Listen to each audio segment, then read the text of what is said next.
But let's get you up to speed on that breaking news out of Poland with our very own Jared Blakely. Jared? That's right. It looks like this may be a one-off. Very, very difficult to call this early on, but it just goes to show you, we're looking at WTI crude futures, Rochelle and everyone, and we can see that they spiked around the time of those announcements, and news still trickling in.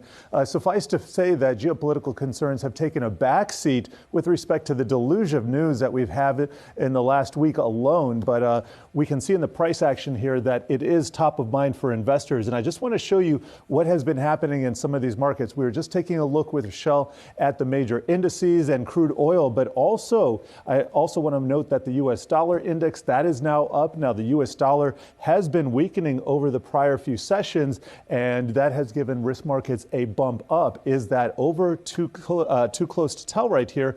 We were taking a look at some of the other futures markets. Gold futures also got a little bit of a bump up here. Nothing huge within respect of these price movements. These are still pretty low range within respect to recent moves. Also taking a look at the bond market. This is a 5-year T-note yield on an intraday basis, basically sunk by less than 1 basis point. So we're seeing these moves play out. They're not outsized, but it just goes to show you when